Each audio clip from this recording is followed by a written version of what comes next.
Hollywood's biggest studios rushed to label suspicious deaths as accidents, protecting stars and profits. But one autopsy exposed bruises on Natalie Wood that no publicist could explain. Suddenly, what had been called a tragedy became something else entirely. If a cause of death can be rewritten by a coroner's hand, what else have we been made to miss? Here is how forensic truth shattered Hollywood's carefully built illusions. Studio executives understood the value of a good story, and more importantly, the dangers of a bad one.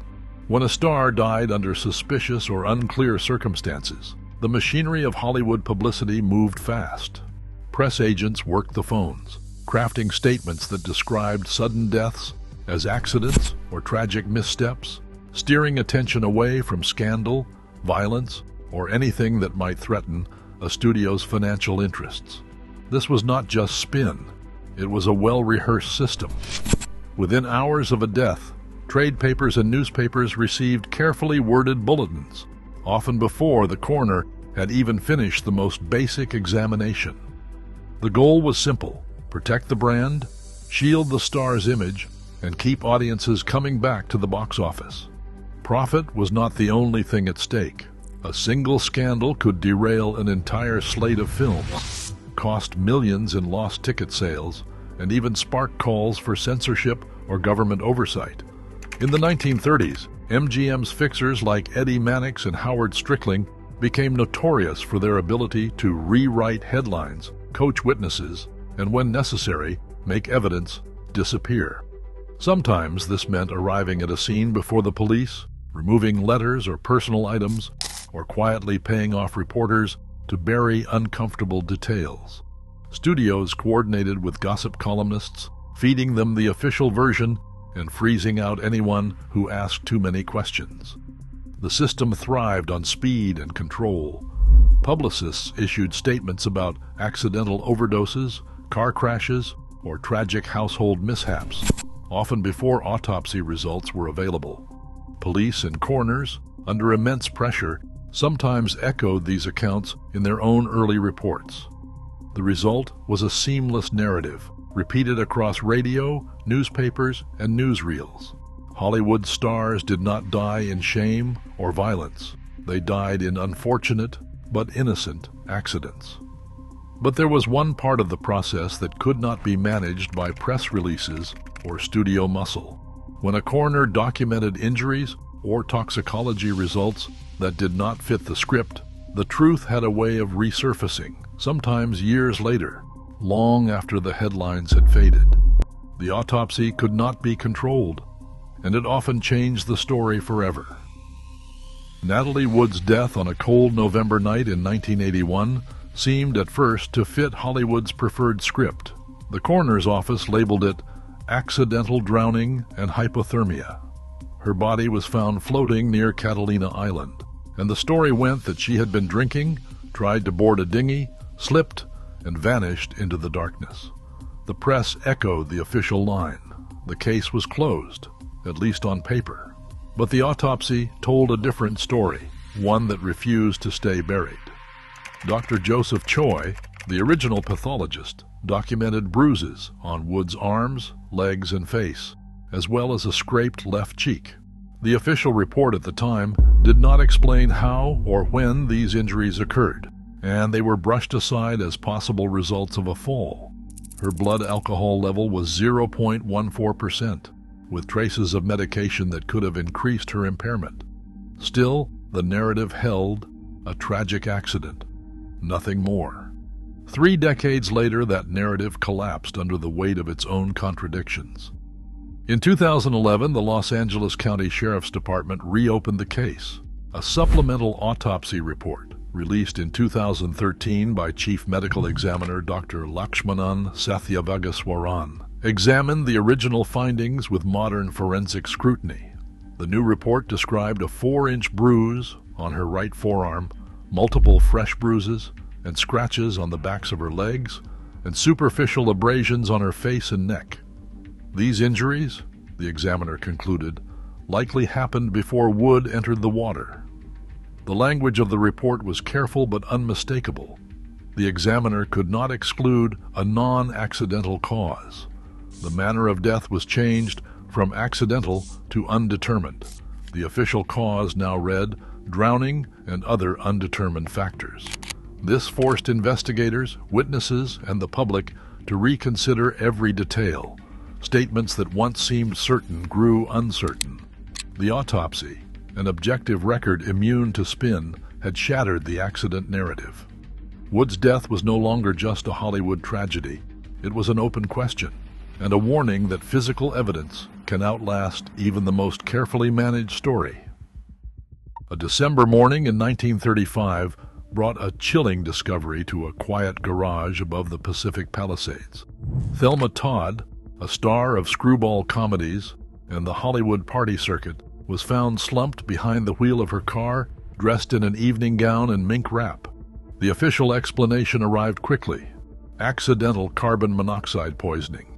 She had been locked out after a late-night argument, the story went, and sought warmth in the garage. But the details never quite fit. The maid who found her noticed blood around Todd's nose, and rumors swirled about bruises and a broken nose, injuries the autopsy called nothing more than a superficial lip contusion. The coroner's report confirmed lethal levels of carbon monoxide, but left out clear answers about the marks on her body. Some accounts suggest Todd had fainted or was already unconscious before the engine ever started. Others whispered about threats, extortion, and the mob's interest in her cafe. A grand jury spent weeks probing violence, extortion, and injury, but found no evidence strong enough to overturn the accidental ruling. The official story remained carbon monoxide, no foul play. Yet the contradictions lingered: unexplained bruises, a timeline that did not add up, and a case that would remain unresolved. Todd's death stood as a reminder that, even in Hollywood's golden age, the autopsy could raise more questions than it answered. William Desmond Taylor's death began as a quiet headline. Another Hollywood figure found lifeless in his home, no sign of a struggle, nothing out of place. His valet, Henry Peavy, discovered the body on the morning of February 2nd, 1922, lying face down in the living room. At first, police and studio representatives whispered about natural causes. Taylor, after all, was a respected director, a man with no known enemies, at least none the studios wanted to acknowledge. The illusion unraveled when the coroner's team arrived. Turning Taylor over, they found a pool of blood beneath his jacket and vest. The wound itself was hidden, a single gunshot to the back, its entry point masked by layers of clothing. Powder burns on the fabric pointed to a close-range shot. The bullet had torn through his body, but left his valuables untouched. A diamond ring still on his finger, cash in his pocket. The scene was too neat for a robbery gone wrong. As word of the autopsy spread, the story exploded. Newspapers abandoned the idea of a natural death. Suspects multiplied: a jealous actress, a spurned lover, a shadowy blackmailer. Studio fixers tried to control the damage, but the facts were out. Hollywood's first great murder scandal was born. The autopsy didn't just contradict the official line, it forced the world to see the industry's secrets in the harsh light of day. Taylor's unsolved murder became a template for every Hollywood cover-up that followed, proving that sometimes the truth can only be found beneath the surface. Bob Crane's death in 1978 shattered any illusion that a Hollywood tragedy could always be explained away. Found bludgeoned in his Scottsdale apartment, Crane's case began with confusion. Early speculation ranged from heart attack to accident, but the autopsy cut through the rumors. The medical examiner documented multiple depressed fractures on the right rear of Crane's skull, each blow marked by parallel ridges and embedded bone fragments.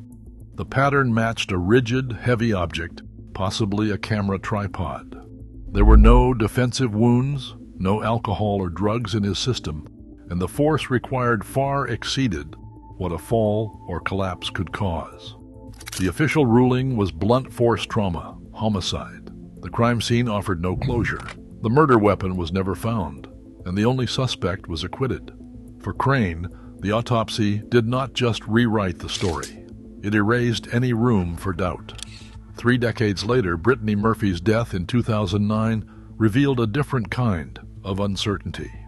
The official autopsy cited pneumonia and severe anemia, with multiple prescription drugs present, but all within therapeutic range. The coroner's report described her lungs heavy with fluid, her hemoglobin dangerously low. There were no signs of trauma, no illicit substances, nothing to indicate violence. Yet questions lingered. 5 months after Murphy's passing, her husband, Simon Monjack, died in the same house, from the same combination of pneumonia and anemia.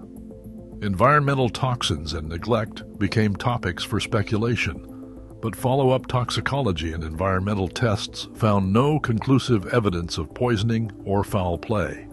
Forensic clarity did not bring closure, just a deeper divide between official findings and public suspicion. In Hollywood's modern era, even the most thorough autopsy can leave the truth unresolved. Today, an autopsy remains the last line of defense against convenient fictions. As celebrities' deaths are still disputed and public trust wavers, the lesson endures. Science confronts what spin cannot. In the end, the evidence outlives the narrative. What story will future facts rewrite next?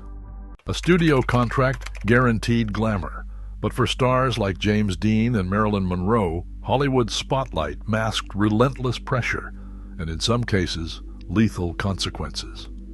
Dean's crash and Monroe's overdose are more than lost legends. They are evidence of a system that prized image over survival. How did these icons become tragedies? And why did the warnings go unheeded? Their stories set the stage for Hollywood's most haunting pattern. James Dean's rise was fast and unforgettable.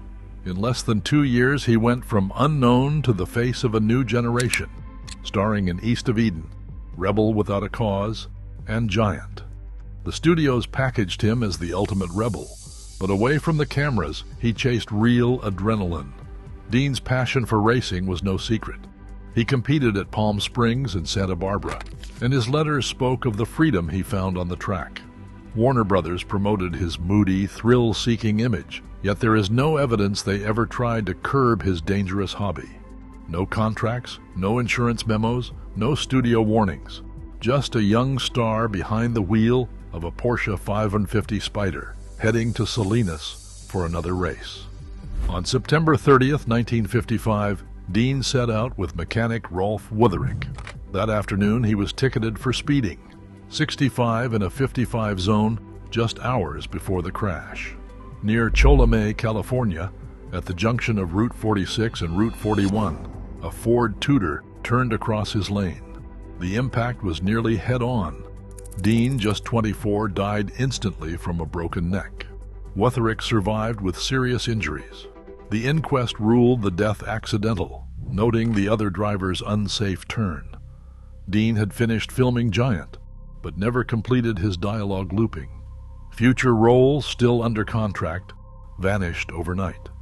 Warner Brothers and his estate froze his image in time, and publicity photos, re-released films, and merchandise all reinforced the legend of an artist who would remain forever young.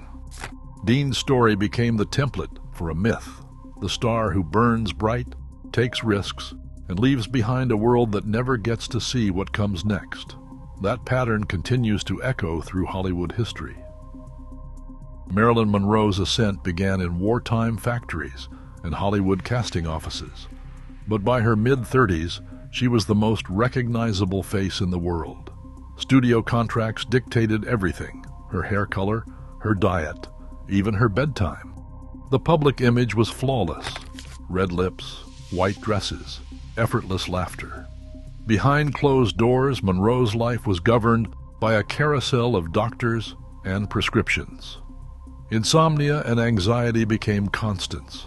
By 1962, she was under the care of multiple physicians, each prescribing barbiturates and sedatives, Nembutal, chloral hydrate, and others often without coordination.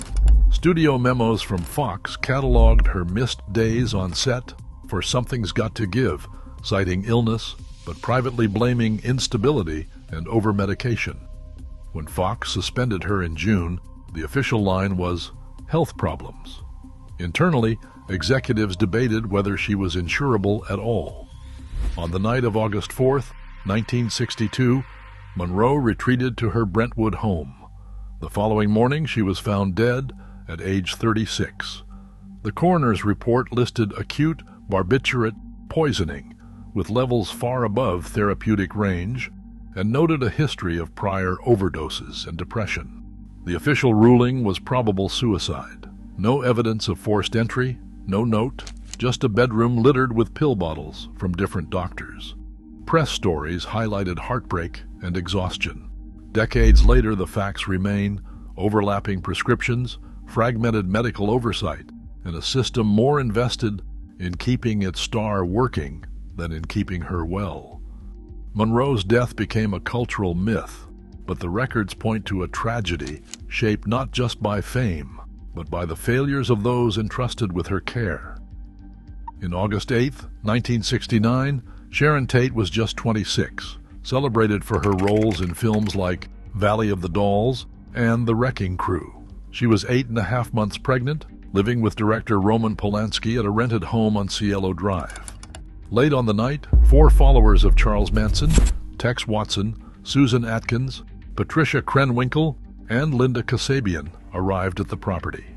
Watson climbed a telephone pole and cut the line, leaving the house isolated. The group avoided the main gate, scaling a brushy embankment to slip undetected onto the grounds. There was no professional security, no alarm system, just a gate and the assumption that fame and privacy meant safety. Inside, Tate was spending the evening with friends: Jay Sebring, Abigail Folger, and Wojciech Frykowski. The housekeeper had left hours earlier. The intruders confronted Stephen Parent, a visitor in the guest house, and shot him before forcing their way into the main residence. Over the next hour, the Manson followers bound and attacked the occupants.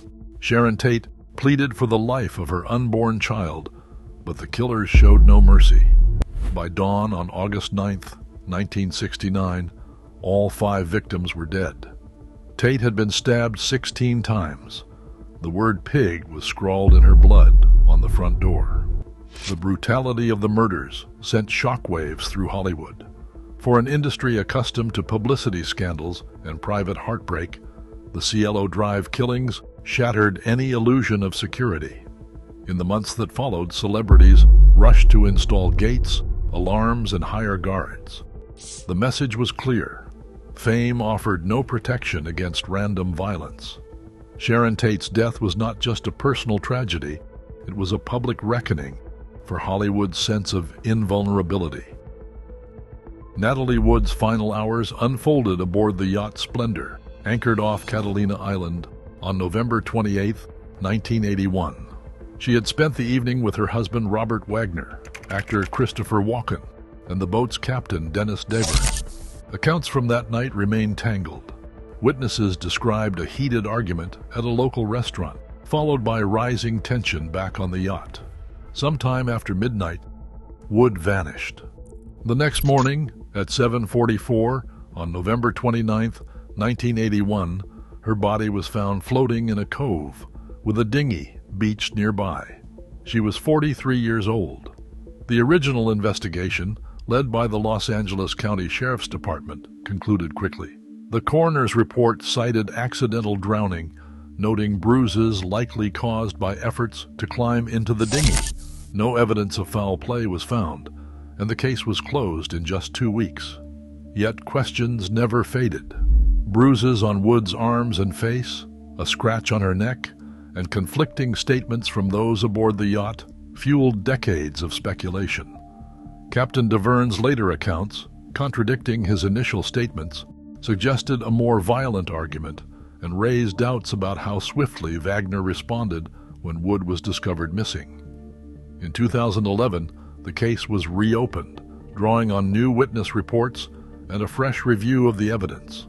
The following year, 2012, The coroner amended Wood's death certificate, changing the cause from accidental drowning to drowning and other undetermined factors. The amendment cited unexplained injuries and uncertainty about how she entered the water. In 2018, Robert Wagner was named a person of interest, as investigators noted inconsistencies in his statements. No charges have ever been filed. The official record now acknowledges what the public sensed all along. The full story of Natalie Wood's death remains unresolved, suspended between accident and unanswered questions. River Phoenix arrived at the Viper Room on the night of October 30th, 1993, slipping into the thrum of West Hollywood's club scene. He was 23, already celebrated for roles in films like Stand By Me and My Own Private Idaho. Inside the club, the atmosphere was permissive, drinks flowed, and in the VIP corners, drugs changed hands with little concern. By midnight, Phoenix had ingested a mix of cocaine and morphine, a combination that would prove lethal. Witnesses later described him as unsteady and anxious, moving between the bar and the sidewalk. Just after 1 in the morning, he collapsed outside on Sunset Boulevard. Paramedics arrived within minutes, but the damage was irreversible. The coroner's report listed acute, multiple drug intoxication, with toxicology revealing high levels of cocaine and morphine, traces of marijuana, and Valium. Hollywood's party culture offered easy access and few boundaries, leaving young stars like Phoenix with little real protection. His death was not just a personal loss, but a warning to an industry that too often looked away. Brandon Lee arrived on the set of The Crow in March 1993, ready to take on his first major leading role. At 28, he was poised to step out from his father's shadow. On March 31st, during a late-night shoot in Wilmington, North Carolina, a scene called for Lee's character to be shot. The revolver in use was supposed to fire blanks. Instead, a lead slug from a dummy round left lodged in the barrel during an earlier setup was propelled into his abdomen when a blank was fired. Emergency surgery failed to save him. Investigators traced the tragedy to a chain of preventable errors. OSHA cited the production for serious safety violations. In the aftermath, SAGAFTRA and IATSE rewrote safety bulletins, banning live ammunition on sets, mandating licensed armorers, and requiring barrel inspections before every shot. Brandon Lee's death forced Hollywood to codify the rules that now protect everyone on set. The spotlight still burns hottest on the young. Today, social media multiplies the pressure and erases every boundary between fame and privacy. These tragedies are not just Hollywood's past. They warn us what happens when myth demands more than any human can survive. What price for a legend? The public funeral looked perfect. Cameras, flowers, fans crying in the streets. What no one saw was the autopsy report that listed a detail so strange, doctors still talk about it today. This story begins with what the coroner found when the cameras stopped rolling. Judy Garland's final report. London, the 22nd of June, 1969. In a rented house in Belgravia, Judy Garland's new husband wakes up and finds the bathroom door blocked. When he finally gets it open, Garland is on the floor, unresponsive, at just 47 years old. The rush to save her is short. Paramedics confirm what the scene already suggests. She is gone.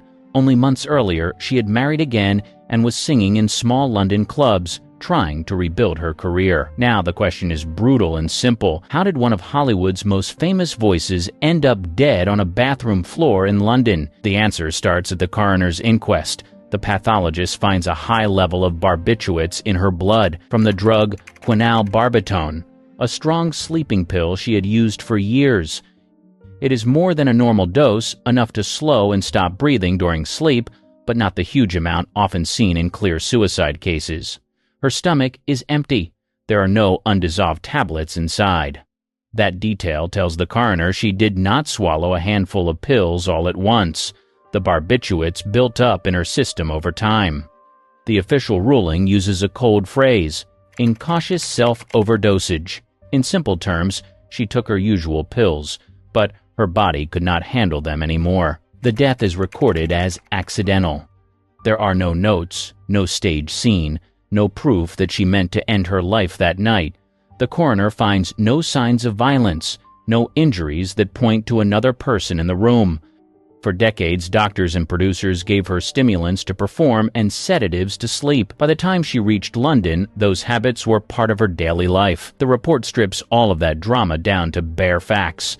A 47-year-old woman with a long history of barbiturate use, a strong sleeping drug taken once too often, a body that stopped breathing in the middle of the night. Bruce Lee's swollen brain. The news hits Hong Kong on the 20th of July, 1973. Bruce Lee, the man selling packed theaters with Enter the Dragon, is reported dead at just 32. The shock spreads fast. Film crews, reporters, and fans all want one thing: an explanation that makes sense. That afternoon, he had spent hours working on script details with producer Raymond Chow. Later, he visited the apartment of actress Betty Ting Pei. While there, the martial arts star complained about a headache. Ting Pei gave him a tablet of Equigesic, a painkiller that combined aspirin and a tranquilizer. He lay down to rest in a bedroom and did not come out. When others tried to wake him, he did not respond. Doctors at the hospital could not bring him back. The focus moved quickly to the autopsy. Pathologists examined his organs and ordered tests. The most important finding sat in the skull. His brain was swollen, a condition called cerebral edema. Reports at the time said it weighed well above the typical range for an adult male brain. That swelling became the official medical key to his death. The coroner ruled that he had died from a sudden reaction that caused the brain to swell. The term used in the inquest was death by misadventure. In plain language, that meant an unexpected, accidental medical reaction, not an attack, not self-harm. The painkiller he took shortly before he lay down was listed as the likely trigger. From that point, the facts stay narrow. There were no signs of major injury on his body, no evidence that he had been assaulted, no clear proof of poison. The report points to the edema and an adverse reaction, then stops. Elvis Presley's strained heart. Graceland, the 16th of August, 1977. In the main house, Elvis Presley's fiancée finds him on the bathroom floor, unresponsive. Paramedics rush him to Baptist Memorial Hospital in Memphis. Doctors work on him in the emergency room, but the resuscitation effort fails. He is declared dead that afternoon at 42. Attention switches almost immediately to the autopsy. A team of pathologists examines his organs and orders lab tests. Early statements from officials point to a heart problem. The first public language speaks of a likely cardiac rhythm disturbance, not a single massive heart attack caught in the act. Inside the body, the doctors see clear signs of long-term strain. Later accounts from people involved in the case describe significant coronary artery disease and an enlarged heart.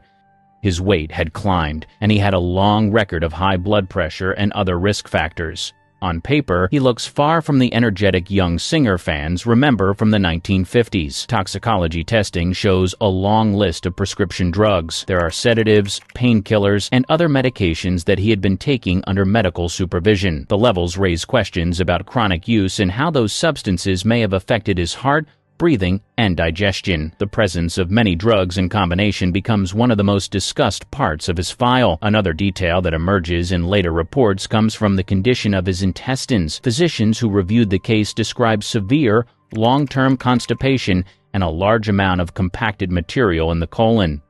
They argue that this problem links to years of medication and poor diet, and that it likely made him uncomfortable and less active for a long time before his death. John Belushi's fatal speedball. Sunset Boulevard, the 5th of March, 1982. At the Chateau Marmont in West Hollywood, hotel staff and friends become alarmed when they cannot rouse John Belushi in his bungalow. He has spent the previous night and early morning with visitors, drinking and using drugs. By the time paramedics arrive, the comedian is already beyond help. He is pronounced dead at 33. The Los Angeles County Coroner's Office takes over. During the autopsy, the pathologist notes track marks on his arms and sends blood and tissue samples for toxicology. The lab results show high levels of heroin and cocaine in his system. The combination is known as a speedball, a mix that puts huge stress on the heart and central nervous system. The official cause of death is recorded as acute cocaine and heroin intoxication. That phrase means the drugs did not simply appear as background use, they directly triggered the collapse, most likely through sudden respiratory failure and heart strain. There are no signs of a prolonged illness, no evidence that an underlying natural disease is to blame. At first, the focus is on the tragedy itself. Belushi had gone from Saturday Night Live to movie success with films like Animal House and The Blues Brothers. Now, the autopsy shows a very different reality behind the jokes. In the days that follow, witnesses start talking about who supplied the heroin and who was in the room when the injections took place. One key witness is Kathy Evelyn Smith, a friend who had been with him during his final hours. In later interviews and statements, she admits to giving him drug injections. Her admissions, combined with the toxicology findings, move the case from a simple overdose inquiry to a criminal investigation. Prosecutors in Los Angeles build a case that her actions helped cause his death. Years later, Smith is charged and pleads no contest to involuntary manslaughter and drug charges. She serves time in prison. The coroner's report, with its clear ruling on the speedball mixture, plays a central part in that process. Karen Carpenter's collapsing heart. The call to paramedics goes out from Downey, California on the 4th of February 1983. Karen Carpenter has collapsed at her parents' home after returning from a doctor's visit. She is taken to Downey Community Hospital. Doctors work on her in the emergency room, but their efforts fail. She is declared dead at 32. The medical history already on file is serious. For years, her family and doctors have watched drastic changes in her weight. Behind the polished performances of the Carpenters, she has battled anorexia nervosa, a disorder that affects eating habits, hormone levels, muscles, and the heart. By the time she returns to California from treatment efforts in New York, her body is in a fragile state. The Los Angeles County coroner orders a full autopsy. The exam shows that her heart has failed. Toxicology testing looks for drugs that might explain the collapse. The key term in the final report is emetine cardiotoxicity due to or as a consequence of anorexia nervosa. Emetine is a substance found in certain strong vomiting agents. In plain terms, the coroner links damage to the heart muscle with long-term disordered behavior around food and purging. This ruling is an important detail. It does not point to a sudden party overdose or a random event on a single day. It ties her death to a pattern that stretched across years, including extreme dieting, loss of body mass, and stress on the cardiovascular system. Her body weight had dropped far below a safe range. The weakened heart could not handle the strain any longer. The exam does not show heavy, illegal drug use. There is no evidence of foul play. There is no sign that someone forced a harmful dose into her system at the last moment. Instead, the report describes a young woman whose heart gave out after a long battle with an illness that had gone under-recognized in public conversation. After the autopsy, medical writers and mental health experts start pointing to this case when they explain anorexia nervosa to the public. Her death certificate lists a quiet but deadly chain: an eating disorder, chronic strain on organs, and a final cardiac collapse in a family home, far from the concert halls where audiences once stood and applauded. Tupac Shakur's autopsy record. Las Vegas, the 7th of September, 1996. The city is crowded for a heavyweight boxing match. After the fight, Tupac Shakur rides in the passenger seat of a BMW sedan, part of a small convoy moving through late-night traffic. At a red light near the Strip, a white Cadillac pulls up. Gunfire erupts from the other car. Shakur is hit several times. Emergency crews rush him to the University Medical Center of Southern Nevada. Surgeons operate to control internal bleeding and repair damage. He is moved to intensive care. Over the next 6 days, he remains in the hospital under heavy care, with family and friends visiting under tight security. Despite the medical team's efforts, his condition worsens. On the 13th of September, at about 4 in the afternoon, he is pronounced dead at 25. The Clark County Coroner's Office conducts the autopsy. The report documents multiple gunshot wounds. 2 bullets struck his chest, damaging a lung and vital blood vessels. Another wound is recorded in the thigh area, with a further graze injury to the hand. Doctors note that he developed respiratory failure and cardiopulmonary arrest as a direct result of those injuries. Toxicology tests check for alcohol and drugs. Public summaries of the report focus on the ballistic injuries rather than any substance findings. The cause of death is listed clearly as multiple gunshot wounds. There is no mention of a major pre-existing disease that might have made the event more likely. The death is classified as a homicide. Very little of the full document is released, but enough detail reaches the public to establish the basic medical facts. A young man in normal health suffers serious chest wounds, massive internal bleeding, and organ damage that even rapid surgery cannot reverse. Those points sit in stark contrast with later conspiracy theories that claim he survived or fled. Over the years, the case remains unsolved. Investigations move through witness interviews, rival gang links, and changes in suspects. None of that alters what the coroner recorded. Anna Nicole's drug cocktail. Security at a Florida hotel calls 911 on the 8th of February 2007. Anna Nicole Smith is unresponsive in her suite at the Seminole Hard Rock Hotel and Casino in Hollywood, Florida. Her bodyguard and a registered nurse on site perform CPR until paramedics arrive. She is taken to Memorial Regional Hospital. Doctors try to revive her. She is pronounced dead at 39. The Broward County Medical Examiner, Dr. Joshua Perper, leads the investigation. He orders a full autopsy and toxicology panel. Weeks of speculation follow in the press. Some talk about foul play. Others repeat rumors about heavy illegal drug use. The exam and lab work cut through those claims. When Perper announces the findings, the wording is precise. The cause of death is combined drug intoxication. The main drug listed is chloral hydrate, a strong sedative that had once been used as a sleep aid. In her blood and tissues, the lab also finds several benzodiazepines, including medications in the same family as Valium and Ativan. They are all legal prescription drugs, but together they form a dangerous mix. The report notes that the levels of chloral hydrate are high enough to be toxic by themselves. The other sedatives in her system add to the effect. They slow breathing, weaken protective reflexes, and strain the body's ability to clear the drugs. Perper explains that chloral hydrate tipped the balance. In other words, it was the key factor in a stack of sedating medicines. Toxicology identifies methadone only in her bile, not at levels that caused the collapse that day. No illegal drugs show up as contributing agents. The manner of death is ruled accidental. The report also mentions infections and physical stress as secondary factors that made her weaker and more vulnerable to the overdose. Another disturbing detail comes from the prescription patterns. Many of the drugs in her name were actually written under other names linked to people close to her. That raises questions about how easily she could obtain sedatives and how closely her use was monitored. Michael Jackson's propofol file. The 25th of June, 2009, in a rented mansion in Holmby Hills, Los Angeles. Michael Jackson is in his bedroom preparing for a long run of This Is It comeback concerts. He has struggled with severe insomnia. His personal physician, Dr. Conrad Murray, is in the house to help him sleep. By late morning, Jackson has already received several sedatives, including drugs from the benzodiazepine group, under Murray's care. They do not bring the sleep he wants.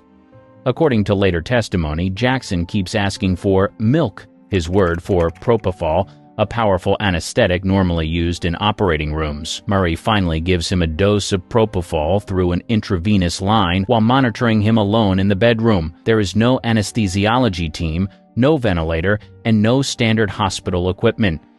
At some point after the injection, Murray notices that Jackson is no longer breathing and has a weak or absent pulse. A 911 call goes out from the house at 12:21 p.m. Paramedics arrive to find Jackson unresponsive. They continue CPR and other measures on scene, then transport him to Ronald Reagan UCLA Medical Center. After further attempts to restart his heart, doctors pronounce him dead at 2:26 p.m. He is 50 years old. The Los Angeles County coroner performs an autopsy the next day. The toxicology report shows significant levels of propofol in his blood, along with lorazepam and other sedatives. The official cause of death is listed as acute propofol intoxication, with the benzodiazepines noted as contributing factors. The manner of death is classified as homicide. Investigators focus on how and where the drug was used. Propofol bottles and medical supplies are found in the bedroom and nearby areas, not in a clinic setting. Expert witnesses later explain that propofol should only be used by trained teams with full monitoring and airway support. That standard was not met in this case.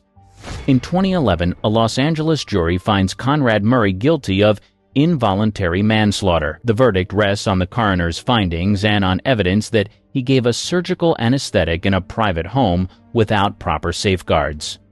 Brittany Murphy's pneumonia case.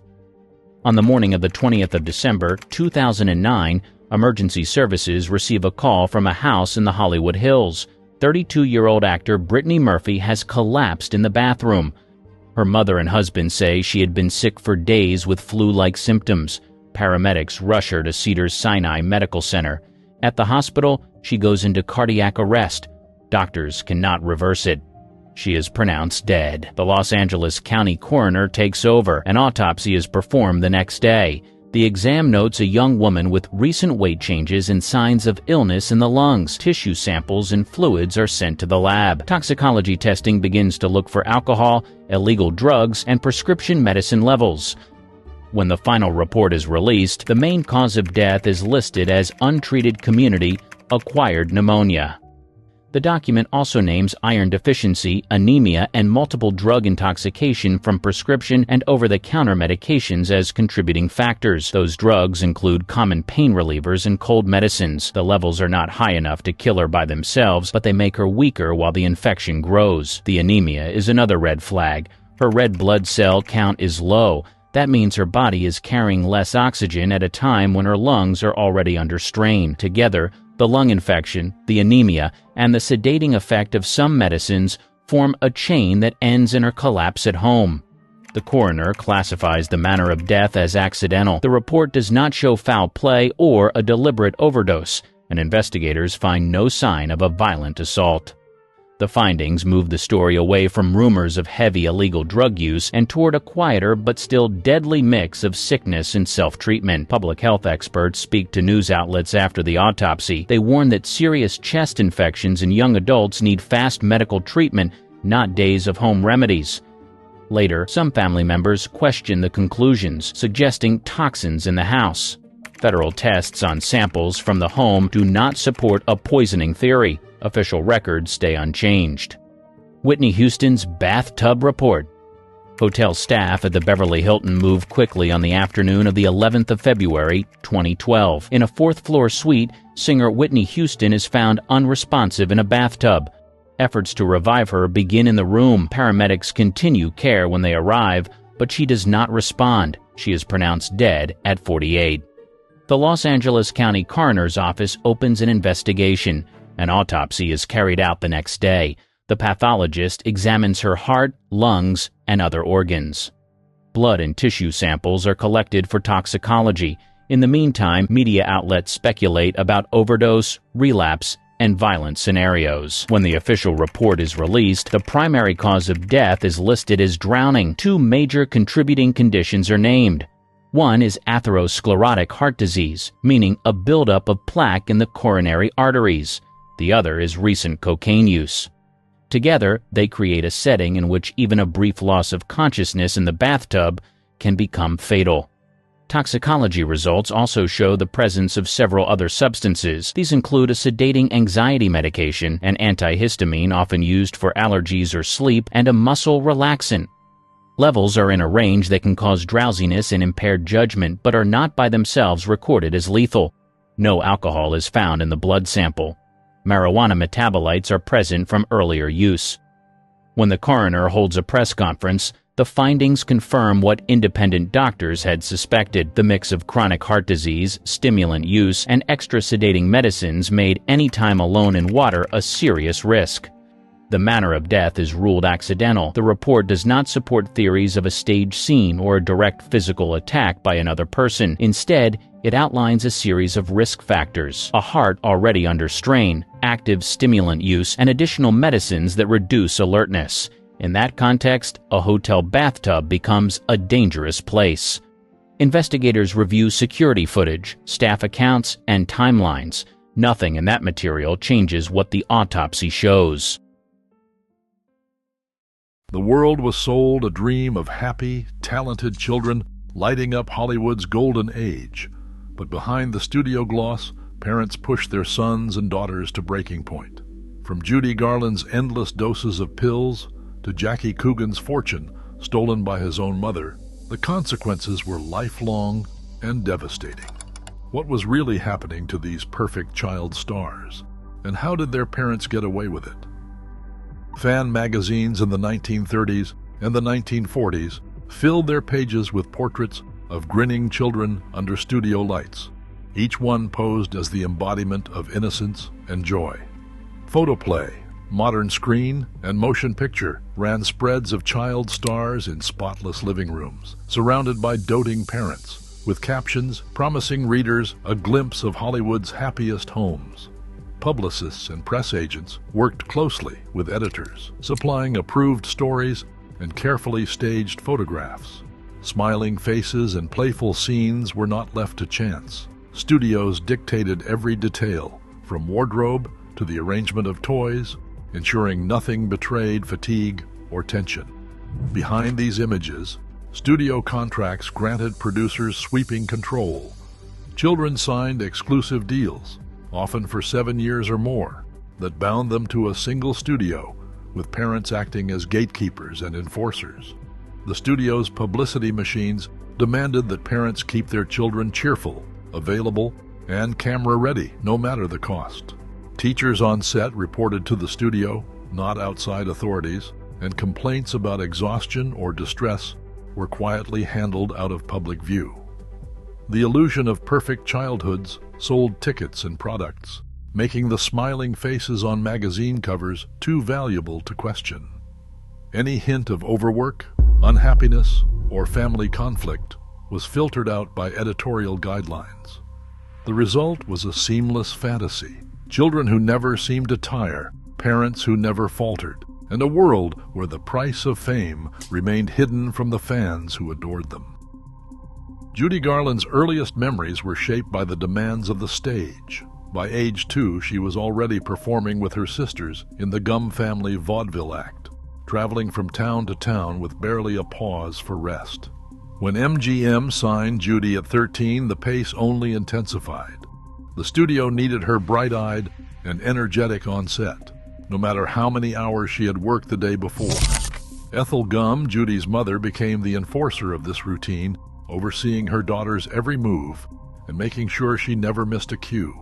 To keep Judy alert through endless rehearsals and late-night shoots, Ethel and the studio doctors introduced a strict pill regimen.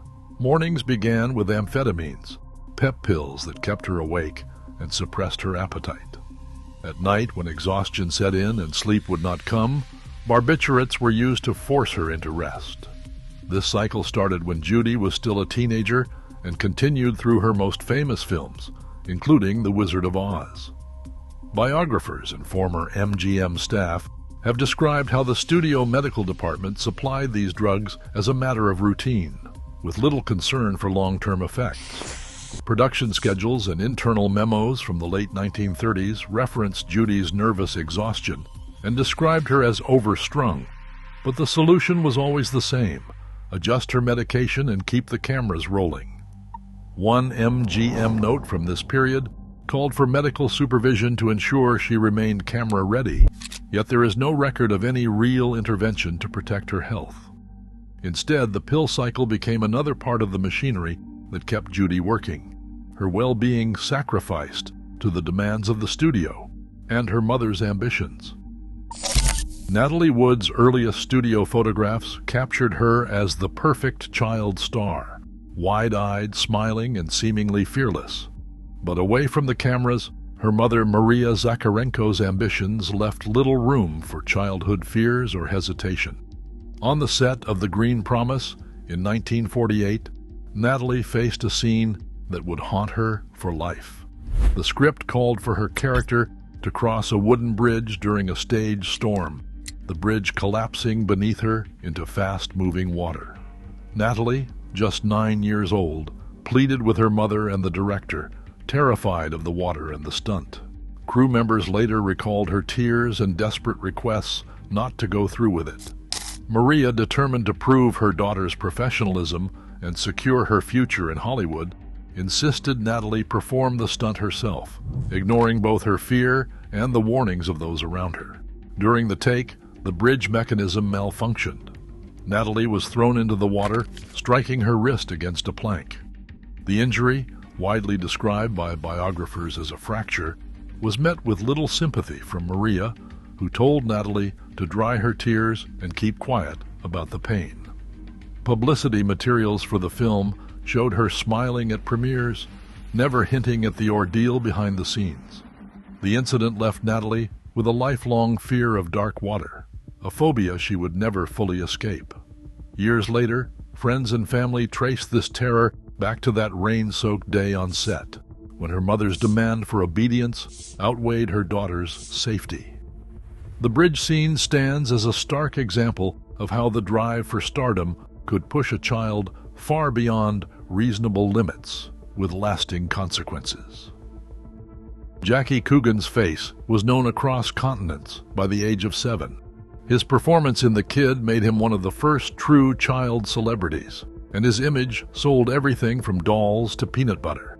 Studio contracts and endorsement deals funneled $3 to $4 million into accounts managed by his mother, Lillian Coogan, and her new husband, Arthur Bernstein. But when Jackie reached adulthood in 1935, the fortune he had earned was gone. Court filings from the 1938 civil suit revealed the stark reality. Ledgers submitted as evidence showed that of the estimated $3 to $4 million Jackie had brought in during his childhood, nearly all had been spent. The records detailed purchases of luxury cars, real estate, and personal expenses, almost none of it in Jackie's name. Lillian and Arthur claimed the money was used for supporting Jackie and maintaining the family's lifestyle, but legal arguments rested on the fact that under California law at the time, parents had full control over their child's earnings. Press coverage of the case gripped the public. Headlines in the Los Angeles Times and Variety chronicled the courtroom drama and the shocking gap between Jackie's earnings and what remained. One account noted that after years of work and litigation, Jackie was awarded only a fraction of his former fortune, a settlement cited in some reports as around $126,000. The outrage over his loss reached Sacramento, where lawmakers debated new protections for child performers. In 1939, the California legislature passed the Child Actors Bill, soon known as the Coogan Act, requiring that a portion of a child actor's income be preserved in trust beyond the reach of parents or guardians. The law carried Jackie's name, a permanent reminder of how easily a child's success could be turned into a parent's windfall. In 1944, a petition was filed in Washington State Superior Court requesting that Lillian Farmer be appointed guardian over her daughter, Frances. The legal paperwork, signed by Lillian and supported by medical affidavits, cited concerns about Frances's mental competence and ability to manage her own affairs. The court approved the petition, granting Lillian broad authority over Frances's person and estate. Letters of guardianship issued that year gave Lillian the power to make financial and medical decisions, including the right to authorize institutionalization. This legal arrangement removed Frances's ability to control her earnings, sign contracts, or refuse treatment. Hospital admission forms from Western State Hospital list Lillian as the responsible party, with her signature appearing on consent documents. The guardianship order and probate filings established a framework that allowed Frances's confinement to continue for years, with every major decision subject to her mother's approval. Intake records from Western State Hospital reveal the bureaucracy that sealed Frances Farmer's fate. Her file number, date of admission, and the signature of her mother Lillian appear alongside notations of mental incompetence. The hospital, built to house fewer than 2,000 patients, was running well over capacity by the mid-1940s. Wards were crowded, with beds lining the corridors and little privacy for anyone inside. Daily logs describe rigid routines, early wake-up calls, group meals, and hours spent in communal spaces under constant supervision. Patients faced strict regimens, with limited access to visitors and few opportunities to contest their confinement. Reports from state inspectors documented shortages of staff and supplies, and the use of restraints and isolation for those labeled uncooperative. For Frances, the loss of autonomy was absolute. Every aspect of her life, from correspondence to medical treatment, required approval from the guardian who had placed her there. Today, child actors still face the pressures of fame and family ambition, despite stricter laws. Headlines reveal ongoing abuse and exploitation. The scars of old Hollywood are not just history. They echo in every new contract signed. Protecting children in entertainment remains a battle that is far from over. Share your thoughts below. Big budget action, tiny safety margins, and one mistake that changes everything. When a film set fails, it only takes a few seconds for a routine shot to turn into the worst day a crew will ever face. She didn't make it. Skywayman stunt dive disaster. The 2nd of August, 1920. A crowd lines an oil field outside Los Angeles, waiting to watch a stunt for a new Fox movie. At the center of it all is Armour Locklear, a former World War I pilot who turned flying into a show. He climbs into the cockpit with co-pilot Milton Skeets Elliott. The film is called The Skywayman. The job today is simple on paper, deadly in practice. Fly low over oil derricks at night, roll the plane, then pull out in front of the cameras. To make the shot visible, the crew sets up huge arc lights around the field. The plan is clear. The lights will stay on as the plane comes in, then shut off as soon as Locklear starts his dive. Without the glare, his eyes can adjust to the dark ground and he can judge his height.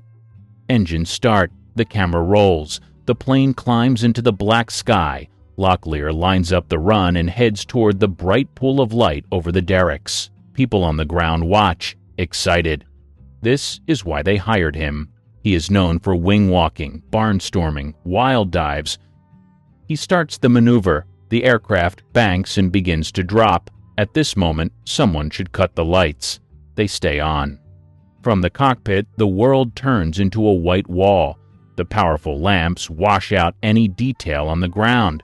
With no horizon and no shadows, the pilot cannot tell how low he is. There is no real chance to reset. The dive continues, faster and faster. Witnesses hear the engine roaring, then see the plane vanish into the glare. A second later, there is a crash and a burst of flame from the oil field. The stunt is over. Locklear and Elliott die on impact.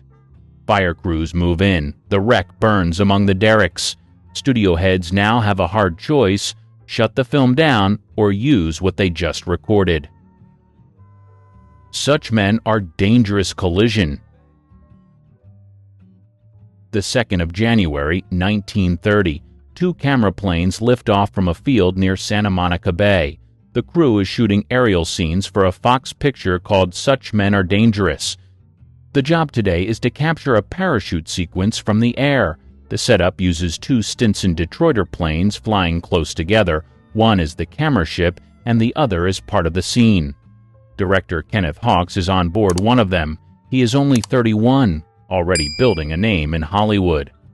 Cinematographer Conrad Wells is also in the group, along with several camera operators and pilots who have flown dozens of tight formations in the past. The crew checks their gear, secures the cameras, and gets ready for a routine pass over the ocean. The planes head out toward the open water. The weather is clear, smooth air, good visibility, and no reported issues. The pilots position the aircraft side by side, adjusting their distance so the cameras can frame the planned shot. Everything seems normal. The team inside each plane stays focused on timing and angles, calling out movements over the noise. Witnesses on a nearby boat later report what happens next. The two planes drift closer. just enough for a wingtip to touch. There is no way to separate at that point. The aircraft lock together and spin. Both structures break almost instantly. One catches fire as it drops. The other falls straight into the water. The men on board do not have time to react. The crash creates a plume of smoke and debris over the bay. Search boats race in. Only a few pieces of the wreckage float to the surface. 10 crew members lose their lives. Hawks and Wells are among them. Only half of the bodies are recovered. The rest sink with the aircraft into the cold water. News spreads fast through the studios. Fox sends teams to help with recovery and to piece together what led to the collision. Flight of the Phoenix crash. The desert air is still and bright when the Phoenix P-1 lines up for another pass. The cameras wait on the ground. The film is The Flight of the Phoenix, a survival story about a plane crash in the Sahara. The real danger is in Arizona, where the crew is staging low-level flights over rough sand. At the controls is Paul Mantz, one of the most famous stunt pilots in Hollywood. He has flown in dozens of movies and air races. He co-owns Tallman's Aviation, the company that built this odd-looking aircraft for the film. The Phoenix P-1 is a hybrid machine made from parts of several planes, designed to look like a handmade rescue craft. On the 8th of July, 1965, Mantz and stuntman Bobby Rose prepare for another shot. The call is for a low flyby that skims the desert floor, then lifts away in front of the cameras. They have already done one take. The director wants a second run, a little closer to the ground, to make the crash story feel more real. Mantz takes off and circles back toward the set. The plane comes in fast over the sand. At first, it looks smooth. Then, the unusual design shows its limits. The long belly and stiff structure leave very little room for error. As the Phoenix P-1 drops lower, it meets a small rise in the desert that the crew did not fully judge from the ground. The underside of the aircraft hits the bump. The impact tears the fuselage behind the cockpit. The nose section breaks away. The plane folds and slams into the sand. The cameras capture fragments of the fall before dust covers the frame. Rescue teams reach the wreck within minutes. Mantz dies from his injuries at the scene. Rose survives but is badly hurt. The loss shocks the stunt community. A federal report later notes that alcohol was present in Mantz's system and that the custom plane had design limits that made low-level work more risky than planned. Production cannot stop. The remaining flying shots are staged with safer setups, and more work shifts to model work on a soundstage. The crew finishes the flight of the Phoenix with miniatures and footage shot before the crash, then moves on to the next set. Twilight Zone helicopter crash.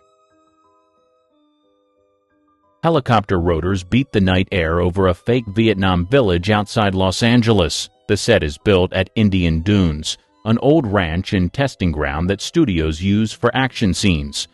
On this night in July 1982, the crew is filming a sequence for Twilight Zone, the movie. Actor Vic Morrow stands in a shallow river holding 2 children. Micah Din Lei is 6 years old. Renee Shin Yi Chen is only 7. In the script, his character is a man pulled out of time and dropped into a war zone, trying to carry children to safety, while a helicopter chases them. The director wants chaos on screen. Explosives are wired along the banks to mimic artillery. A Bell Huey helicopter will hover low over the scene while cameras capture the panic in close shots. The plan calls for the chopper to move forward and rise as the blasts go off behind it. The crew runs through queues. Special effects teams watch their boards. The pilot reviews his path. Morrow and the children rehearse their run through the water. They are close to the hovering aircraft, but the shot needs that sense of danger to match the storyboards. When the cameras roll, everything happens in seconds. Morrow wades through the river with a child under each arm. The helicopter moves in behind them, flying low with its tail boom near the line of charges. The first explosions detonate on cue. Then a blast rises higher than planned, and hits the rotor area. Witnesses see the helicopter shudder. The tail rotor separates. With that control surface gone, the pilot cannot keep the craft steady. The machine yaws, drops, and spins toward the river. The helicopter slams into the shallow water where the actors are running. The impact kills Morrow, Lay, and Chen instantly. Several people on board the aircraft are also injured. Emergency crews flood the set. Police and regulators arrive within hours. Rambo Waterfall. Set death. Water crashes over slick rock at a remote waterfall in Mexico. The crew for Rambo First Blood Part 2 is setting up another big blast. On screen, it'll look like pure chaos. Off-screen, it is a careful mix of explosives, cameras, and safety checks. Clifford P. Wenger Jr. works in special effects. His job is to place charges, time the blasts, and then make sure nothing keeps burning near the stunt area. He is not a star, but the film depends on people like him. They are the ones who make the war scenes look real. The call sheet for the day includes a shot with an explosion near the falls. Stunt teams and camera operators take their marks. Wenger and his crew set their charges on the rocks and in the water. They double-check cables and connections. Once everything is ready, the assistant director calls for the take. The blast goes off. The roar covers the sound of the falls for a moment. Spray and smoke rush across the frame. The cameras capture the hit, then cut. When the dust clears, the team has to make sure the area is safe. That means walking back into the same zone they just blew up. Wenger moves toward the top of the waterfall to inspect for small fires and loose gear. The rock is wet from constant mist. It is uneven and close to the drop. Crew members nearby later say there was no big stunt at that instant. It is just a routine check that follows every effect. He loses his footing on the slick surface. There is no guardrail and no net. He slips and falls from the waterfall into the pool below. Rescue efforts start at once, but he does not survive. Top Gun aerial camera loss. Art Scholl's name appears at the end of Top Gun in a simple card that reads like a thank you. The story behind that line starts long before the film hits theaters. Scholl is already famous in aviation circles. He is an aerobatic pilot, a flight instructor, and an aerial cameraman. Paramount hires him to capture real flight footage for Top Gun. The production needs shots that show what it feels like inside a spinning aircraft. Jet fighters are not ideal for that work. The team turns to Scholl and his Pitts S-2 biplane. He knows how to fly complex maneuvers with cameras strapped to the plane. On the 16th of September, 1985, he takes off from a field near the Southern California coast. The task is clear: perform a flat spin while the cameras roll, then recover. The footage will help the editors create sequences of jets in trouble. Scholl climbs to altitude, then begins the maneuver over the ocean. A flat spin means the plane rotates while dropping, with the nose high and the tail low. He has done similar moves many times. This time something is off. Observers see the airplane spinning, but they do not see a recovery. Radio traffic captures his last words. He says, "I have a problem here." Moments later, the Pitts continues downward and disappears into the water. There is no sign of a pullout. Rescue aircraft and boats search the area. They find a fuel slick but no wreckage. Scholl's body is never recovered. Investigators cannot perform a full exam of the plane, so the exact cause stays unclear. Possible reasons include a shift in weight from the cameras, a control issue, or simple lack of altitude. Filming goes on, but the tone on set changes. The production team decides to dedicate the movie to Art Scholl in the final credits. Brandon Lee, prop tragedy. The warehouse, set in Wilmington, North Carolina, looks like any other grim movie location. Brick walls, broken furniture, squib packs in boxes. The crew on The Crow is racing the clock. The shoot has been long, the budget is tight, and the schedule has been hit by earlier delays. The date is the 31st of March, 1993. Brandon Lee is the lead. He is 28, and this film is supposed to make him a major star. The story calls for a scene where his character walks into an apartment and gets shot by a group of criminals. It is a standard gun scene on paper, blank rounds, careful marks, rehearsed moves. The weapon is a .44 caliber revolver. Earlier in the production, the crew used real cartridges to get close-up shots of the cylinder.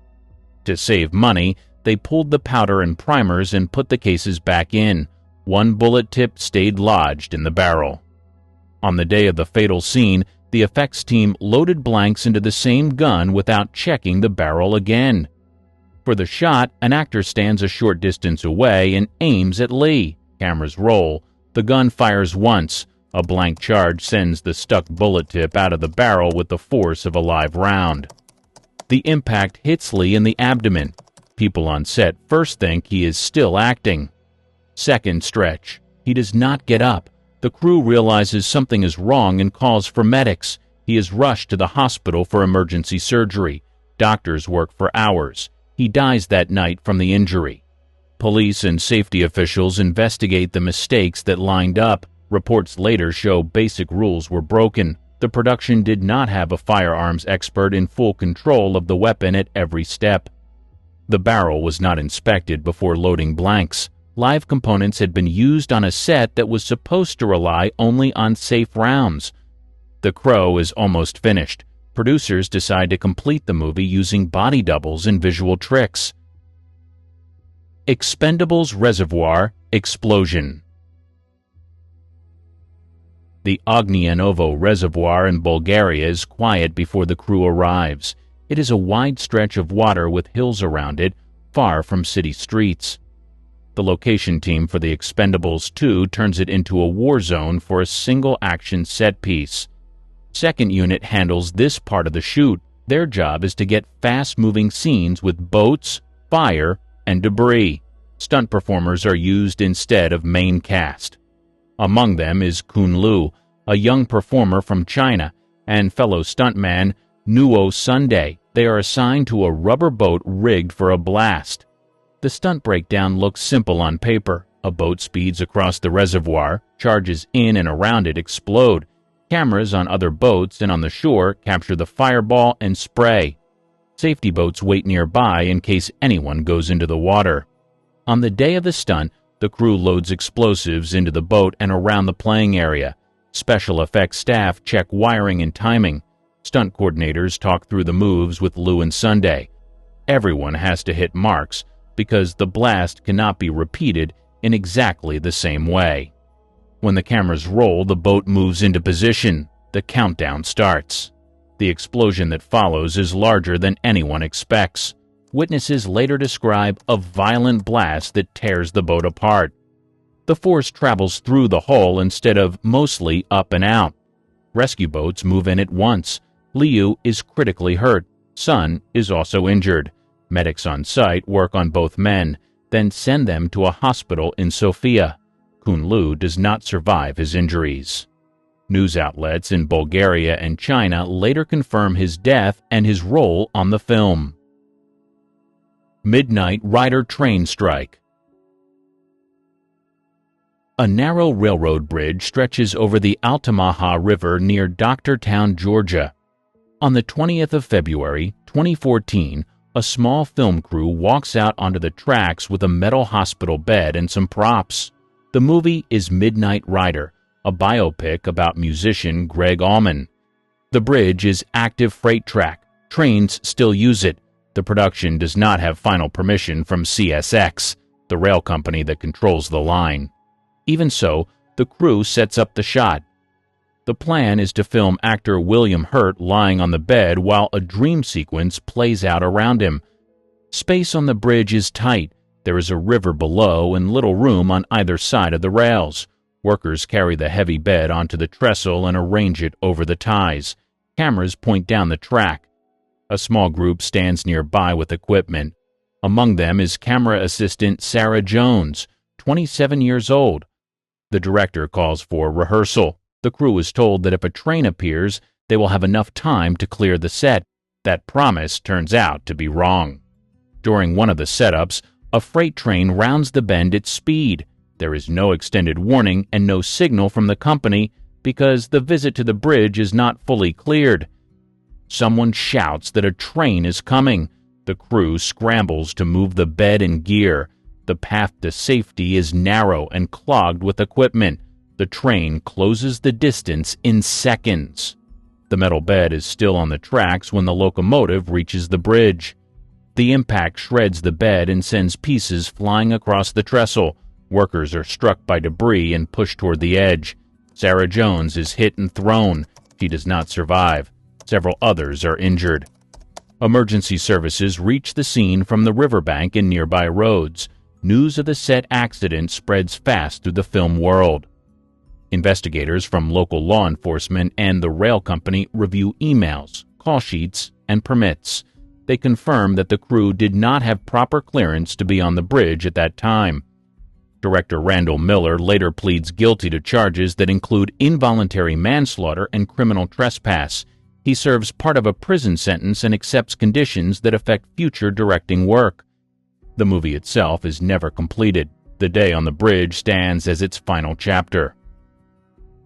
Rust Church Set Shooting. The small church set at Bonanza Creek Ranch in New Mexico looks calm on screen. Inside the walls, the crew of the Western film Rust is under pressure. On the 21st of October, 2021, they prepare to rehearse a scene that uses a period revolver as a prop. Alec Baldwin is both star and producer. In this scene, his character sits in a church pew and draws a Colt .45-style revolver from his coat. The camera will be close, so the gun has to point toward the lens. Around him are cinematographer Helena Hutchins, director Joel Souza, and a few other crew members. The weapon is supposed to be cold, a production term for a gun with no live rounds. The armorer, Hannah Gutierrez-Reed, and the assistant director, Dave Halls, are part of the chain that handles the firearm. Unknown to them, a live cartridge has entered the mix. Live ammunition should never be present on a set. Later investigations will find some in the gun belt and in the box of rounds. During the rehearsal, Baldwin practices drawing the revolver and aiming it toward the camera setup. There is no plan to fire a blank at that moment, but the hammer is pulled back. Accounts differ on the exact trigger motion, yet the result is clear. The gun discharges. One round leaves the barrel. It passes through Hutchins and continues into Souza. People in the church first think it might be a misfire with a blank. When Hutchins collapses, the mood shifts to panic. Crew members call 911. Medics and a helicopter arrive. She is flown to a hospital in Albuquerque, where she dies from her injuries. Souza is treated and survives. Law enforcement locks down the set. Deputies recover the gun, the rounds, and video from the day. Over the next months, reports describe poor safety meetings, crew complaints, and weapons handled without strict control. The presence of live rounds becomes the central issue. Prosecutors bring criminal charges. Armorer Hannah Gutierrez-Reed is later convicted of involuntary manslaughter and receives a prison sentence. Charges against Baldwin move through several filings and are eventually dropped. Civil lawsuits by Hutchins's family and crew members lead to settlements. Rust later resumes and finishes shooting in a different location with new safety rules and new personnel. Behind the glamour of old Hollywood was a hotbed of scandal.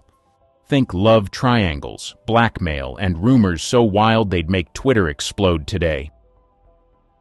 The Clark Gable and Loretta Young love child scandal. One of the most whispered about was the rumor that Clark Gable fathered a secret child with Loretta Young. The year was 1935, and the two were co-stars in The Call of the Wild. Off camera, it was said sparks flew. Gable, married to socialite Rhea Langham, had a reputation for on-set flings. Loretta Young, on the other hand, was known for her strict Catholic faith and carefully curated image of innocence. After filming Wrapped, Young disappeared from the spotlight. Months later, she returned, announcing she had adopted a baby girl named Judy. Her story was that Judy was an orphan who needed a home, but Judy's striking resemblance to Gable, right down to his distinctive ears, made the cover story hard to believe. Whispers of an affair and a secret pregnancy circulated immediately. Both stars stayed quiet. Gable, often referred to as the King of Hollywood, never publicly addressed the rumors. Young stuck to her adoption claim, protecting her career and reputation. Insiders, however, hinted that Gable made secret visits to Judy, further fueling the speculation. MGM reportedly stepped in to bury the story, fearful of how it might damage its stars. For nearly 6 decades, the truth remained hidden. It wasn't until 1994 that Young, in a rare interview, confirmed what many had long suspected. Judy was her biological daughter, the result of what she described as a non-consensual encounter with Gable during the filming of The Call of the Wild. This shocking revelation cast the scandal in a far darker light, reframing what had been romanticized as an affair into a story of exploitation. The confession added complexity to both Gable and Young's public personas. For Judy, it ended a lifetime of rumors, but also exposed the darker side of old Hollywood. Joan Crawford's alleged blue movies. Her career was the definition of Hollywood success, but behind her polished image, whispers of a scandal threatened to tarnish her legacy. By the 1930s, Crawford was one of MGM's brightest stars. However, rumors suggested her rise to fame had a darker backstory. The claims that before her Hollywood breakthrough, she'd appeared in adult films to make ends meet. These films, often called stag films, were part of an underground scene in the 1920s. Crawford, known then as Lucille LeSueur, was said to have participated in these productions during her early days as a struggling dancer. Fans found her swift transformation into a Hollywood star suspicious, speculating that someone powerful had helped her bury her past. Eddie Mannix, MGM's infamous fixer, was often linked to these rumors. Mannix was the studio's go-to guy for cleaning up messes and protecting its stars. Allegedly, he stepped in to handle the Crawford situation, tracking down and destroying any negatives of the supposed films. MGM was known for its obsession with controlling the public image of its stars, so the idea isn't far-fetched. Still, no concrete proof of Mannix's involvement, or the films themselves, has ever surfaced. Crawford, for her part, denied the allegations her entire life. She called the rumors malicious lies meant to drag her down. Decades later, her adopted daughter Christina reignited public interest in Crawford's private life with her controversial book Mommy Dearest. While the memoir didn't address the adult film rumors directly, its shocking portrayal of Crawford added fuel to the fire about her hidden past. Despite the intrigue, no evidence has ever confirmed the existence of these alleged films. Were they a smear tactic against a powerful woman in Hollywood, or was there some truth to the whispers? We may never know. But the rumors have ensured that Crawford's name remains as infamous as it is iconic, proving that Hollywood's obsession with scandal knows no bounds. Errol Flynn's espionage allegations. He was the ultimate Hollywood swashbuckler, famous for his charisma and swordplay. But during World War II, a darker story started to circulate. Flynn, the man behind Robin Hood's smile, was rumored to be a Nazi spy. As wild as it sounded, the FBI took these whispers seriously and kept an active file on him. The allegations weren't baseless. Flynn had a close friendship with Hermann Urban, an Austrian doctor with confirmed Nazi ties. The two shared a love of travel, but Urban's documented connections to German intelligence raised alarms. Flynn's frequent trips to Europe during the war didn't help his case. Add to that his Austrian roots and his perceived indifference to the Allied cause, and the rumors began to stick. The conspiracy gained momentum in 1980, thanks to Charles Hyam's book Errol Flynn, The Untold Story. Hyam painted Flynn as a double agent, claiming the actor passed information to the Nazis while maintaining his Hollywood image. The book alleged Flynn's charm and international lifestyle made him the perfect spy. It also accused Flynn of using his Hollywood clout to help Erben and other Nazi sympathizers. But Hyam's claims were heavily criticized. Historians and Flynn's supporters argued the evidence was flimsy and speculative. The FBI's files, while extensive, lacked any smoking gun. Flynn's defenders labeled Hyam's book a hit piece, accusing the author of exaggerating for shock value. Many believe the rumors were fueled by Flynn's reckless lifestyle rather than actual treachery. Despite the pushback, the damage was done. The mere suggestion of espionage left a stain on Flynn's legacy. Even today, the idea of Hollywood's most dashing hero harboring Nazi sympathies remains a tantalizing what-if. So what's the truth? Was Flynn just an adventure junkie with bad judgment in friends, or did his charm mask something far more sinister? The lack of definitive evidence keeps the mystery alive, leaving fans and critics to debate whether Flynn's greatest act was on-screen or off. Marilyn Monroe's mysterious diaries. Her death in 1962 left behind more questions than answers. One of the most persistent rumors revolves around her alleged secret diaries. These journals supposedly contained shocking details about her relationships with John F. Kennedy and his brother Robert. For decades, these rumored diaries have fueled conspiracy theories and added to the intrigue surrounding Monroe's life and death.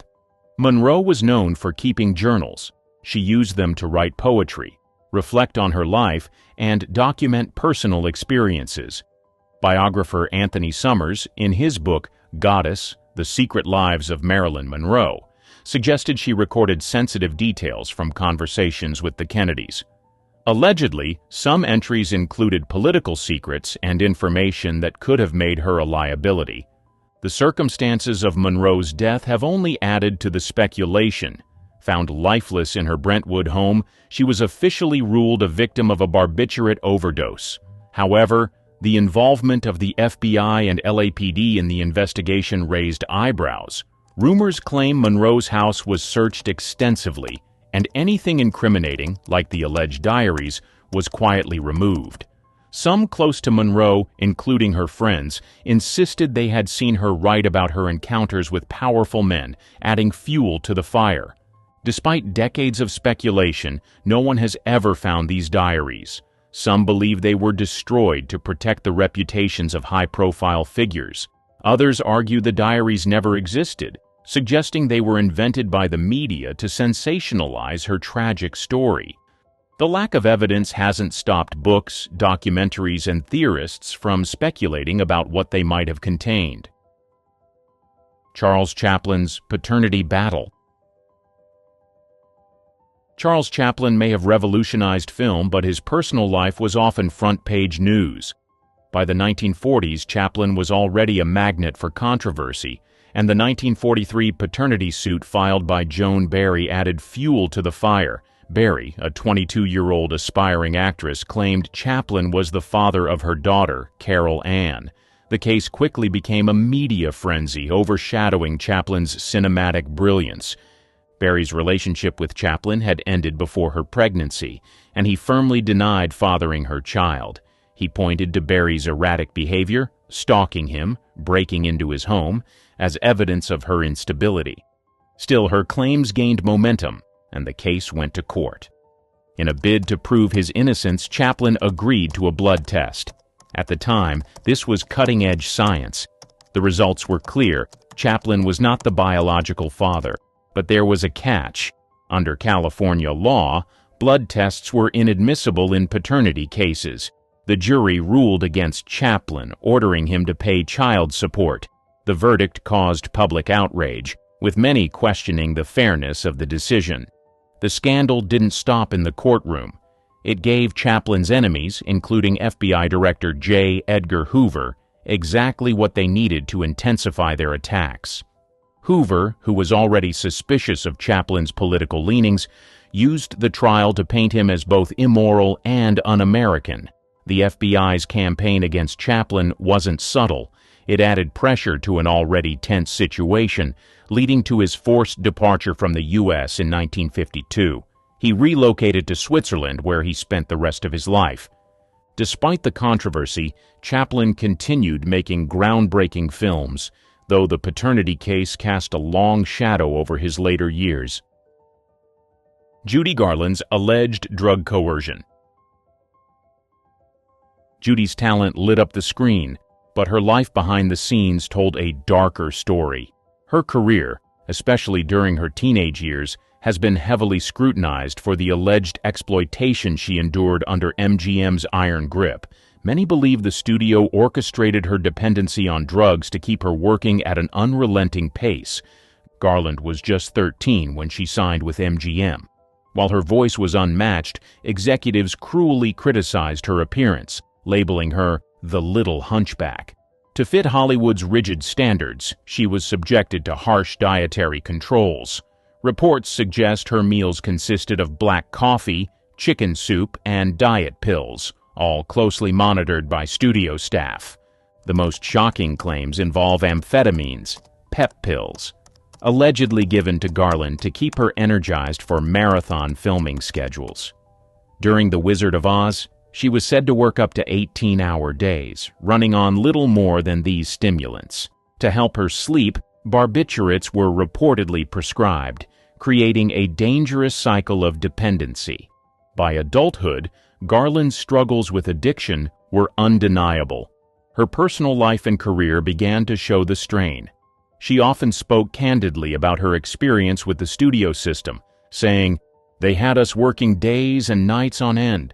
They'd give us pills to keep us on our feet long after we were exhausted, then knock us out with sleeping pills when the work was done."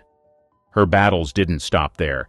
She faced public breakdowns, hospitalizations, and strained relationships.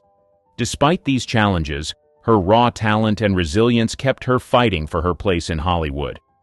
Garland's tragic death in 1969, at just 47 years old, was attributed to an overdose. It was a heartbreaking end for a star who had given so much to the industry but received so little care in return. Her story remains a grim reminder of how old Hollywood often treated its stars as commodities rather than people, prioritizing profit over well-being.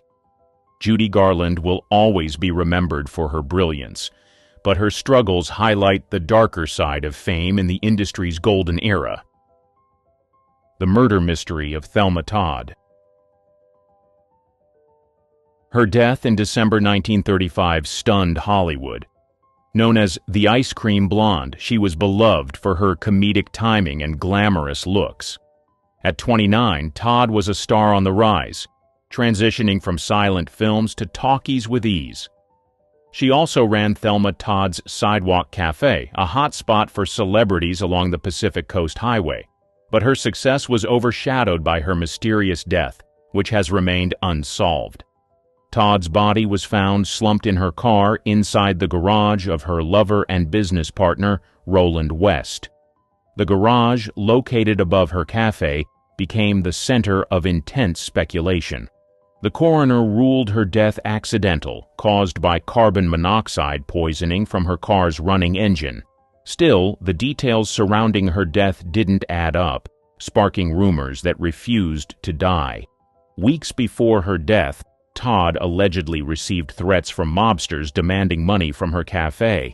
Organized crime figures saw her business as prime real estate for their operations. Her refusal to comply may have put her in danger. Adding fuel to the fire, Todd was seen arguing at a party the night before with her ex-husband, Pat DeSico, who had known mob connections. Then there was Roland West. West's controlling behavior and rocky relationship with Todd made him another prime suspect in the public's eyes. Some believed West locked her in the garage after an argument, not realizing the car was still running. West's shifting accounts of that night only deepened the suspicion. The coroner's report didn't help matters. It mentioned minor bruises on Todd's face and body, leading to speculation about a possible struggle. Yet there were no clear signs of foul play, leaving investigators without solid evidence. Despite the public outcry, the case was closed as an accidental death. Thelma Todd's story is still a favorite among true crime buffs. Was it a tragic accident? A mob hit? A lover's quarrel gone horribly wrong?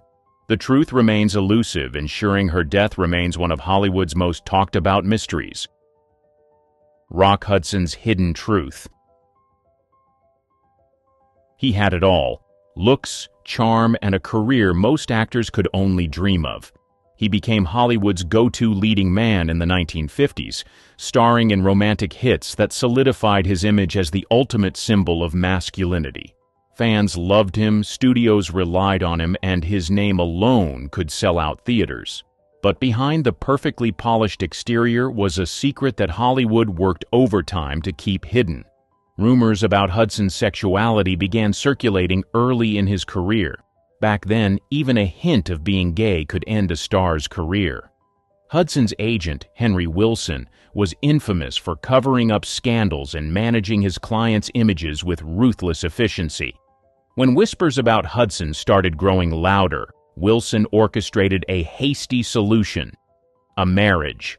In 1955, Hudson married Phyllis Gates, Wilson's secretary. The timing wasn't subtle. It came right after a tabloid threatened to publish a story about Hudson's personal life. Gates later claimed she didn't know Hudson was gay when they married, but skeptics have doubted her version of events. The marriage lasted 3 years, but by then it had served its purpose: silencing the rumors. Behind closed doors, Hudson lived a carefully compartmentalized life. Close friends and co-stars knew the truth, but loyalty and fear of the industry's backlash kept them quiet.